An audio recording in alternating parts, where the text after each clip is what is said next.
Hold on, ready? You ready? Boing.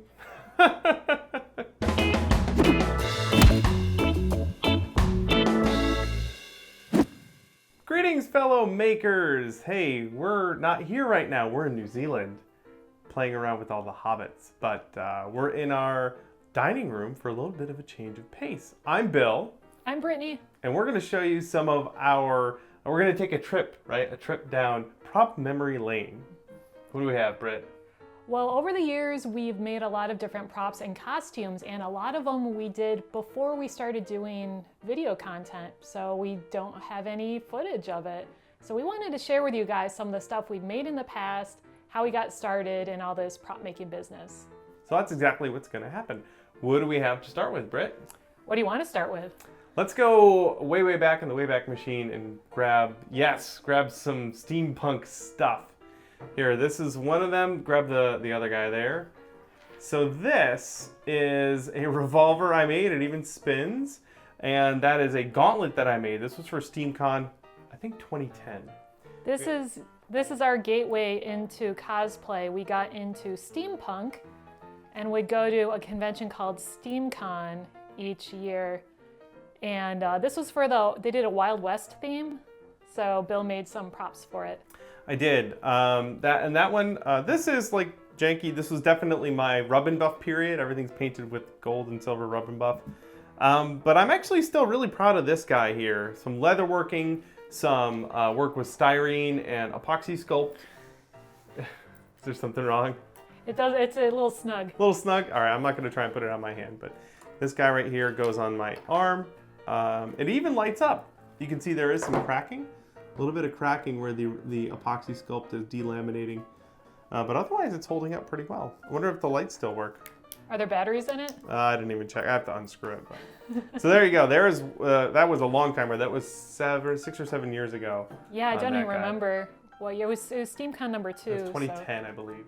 2010. Yeah. And the dials and stuff, you just printed those out, Yep. Right? Yeah, so they're just images you stuck in there. Now these, I do actually have a write-up on the website. Of course, everything we reference, write-ups or videos that we might have on these will be linked down below. All right, next. You did something for that SteamCon. I did. Da-da-da-da. It's a dragon. It's a dragon. I like dragons, so when I started making props, that was my go-to. This was right when we started learning about our local plastic supplier, Tap Plastics. And I went there and I didn't really know what I was asking for. I wanted PVC foam, so I think that's what he's made out of, but I'm not sure. It's a thermoplastic of some kind, but it has texture on one side, which is really interesting. So it almost looks like it's some kind of leather. And I made all the segmented pieces and attached them together with screws and bolts. And his wings have, I think I harvested one of those third hands you can get from Harbor Freight. Yep. So the wings are all opposable. Oh, wow. Yeah. And those all still work. Yeah, sort of. Yeah, you can see the joints. These joints here are from like those the third hands, like you said. The soldering helping hands. Yeah. So those are used in there, and those all still work. The lights don't work. We tried. There are lights in there, but they're. I thought it was a really good idea for some reason to take a Harbor Freight, one of the big flashlights that has a whole bunch of LEDs, and I took them all apart and soldered them together in a really long chain. So his underbelly lights up and his eyes light up. But those don't really work anymore. No. The battery case is corroded. Yeah, it's kind of gross. Yeah, it's kind of gross in there. But he still moves. He still moves. He lives right up there usually. Yeah. On our liquor cabinet. My motivation for this guy was those plastic slinky snake things where you can rotate him back and forth. So I built him based on that kind of model. Mission accomplished. Yeah. Okay, let's take another step down memory lane. Something else Brittany made. Okay. This guy right here. Let's do it. What's this from, Britt? This is from the video game TERA Online. The Sorcerer class gets to use a disc. So this is a Sorcerer disc I made.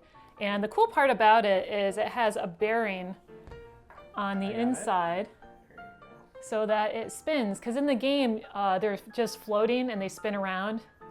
So yeah, it does that. Whoa. Yeah, the center part isn't supposed to spin, just the outside. So. And then it's all resting on this clear acrylic. Yeah. So it looks kind of like it's just floating there. Except for the reflections. Massive reflection. The inside I made out of Sculpey, so it's really heavy. I made the sculpt of the wings out of Sculpey.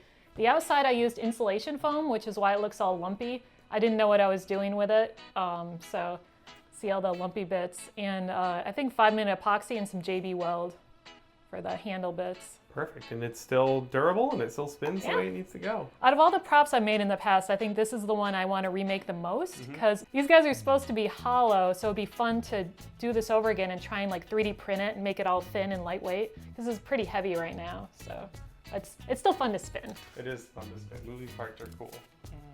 All right, I think it's time for some space guns. I have a collection of them. Where are they? Ba-da-da-da. This is actually my first commission. My brother commissioned me to build this. This is the Colonial handgun from Season 1 of Battlestar Galactica, the new one. And other than having a fairly terrible paint job, I'm still pretty proud of the modeling work on it for the most part. This is one I may have to revisit at some point. This one actually has a whole write-up on the old website too. So there's this guy right there. That was one of your first write-ups you did. Yep. This is also your first commission, right? Yes, in 2011, I believe. Yeah. Okay, more space guns. We're gonna move on to Mass Effect. Actually, which one did I make first? I believe it was this one. Yes. This is the N7 Eagle from Mass Effect 3, and I made this just before the game came out based on one reference image from the side. So it is a little thinner than it ought to be, but I'm still pretty happy with it. And it's pretty cool. I actually cast a copy of this for our friend Holly. This was before we knew Holly. Mailed her a blank, and then Evil Ted painted it. Before you knew him, That's right, yeah. So I just sent it to them because I'm a fan, and I just wanted to send Holly a gift. And Holly used it and carried it around through the whole publicity thing for Mass Effect 3. And I have since seen it, and it's really gross and dirty.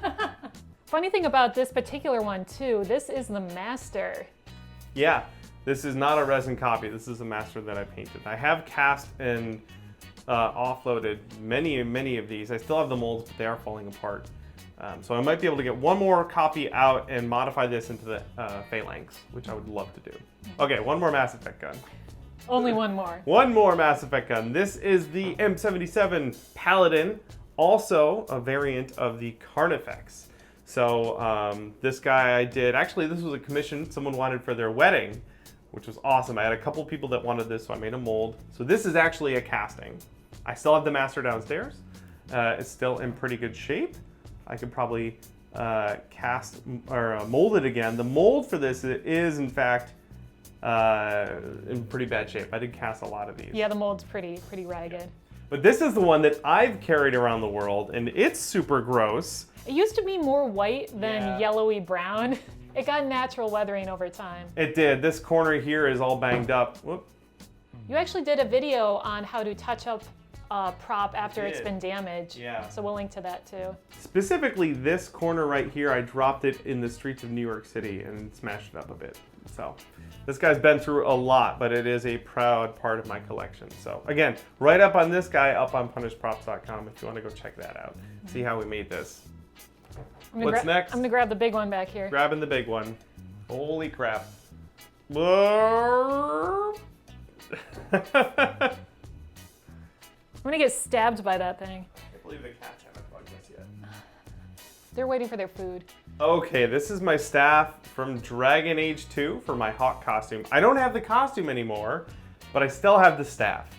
So funny enough, I built this just for a photo shoot that we did, and then I put it on the wall and I haven't touched it since. It is rather flimsy. If we look at the blade here, that is just Sintra, like 1/4 inch Sintra, and it's a little floppy. And I didn't trust myself to take this out into a convention setting without breaking it. This is carved wood though. It is. It's 3 pieces of inch-thick wood that I laminated together, and then I carved it all with just like a Dremel tool or something crazy. But the end of it is Sculpey, I think? Yeah, it's insulation foam for the orb, and then the tendrils are all Sculpey with wire on the inside of them. So that would just snap right off. Which probably. It did. There's actually a crack on there where I glued it back together. This is what we call a house prop. Yeah, this doesn't go outside. But it worked great for the photo shoot, And I don't have the costume anymore, but I still do have the prop. So I think that's pretty cool. Hold on, ready? You ready? Boing. All right, I'll go try not to break this guy. Okay. Taking a detour back towards Mass Effect. What do we have here, Britt? This is part of my Phantom costume from Mass Effect. I made this when you made your Defender armor. Yep. So that Defender armor you guys have seen, it's been on many people. Oh yeah. This one, I don't have the costume anymore. It fell apart, but I still have the helmet. I 3D modeled and got this printed through Shapeways quite a few years ago now. And I tried to make it as small as possible so it would cost less, so it barely fits me. And the visor, I got the buck 3D printed, and then I vacuum formed that. I have those images up on my Flickr page, which I don't use anymore, but some of my old builds are up on there. We'll link to that. Oh yeah. This I think of most of our things has held up the best. The 3D print looks really good.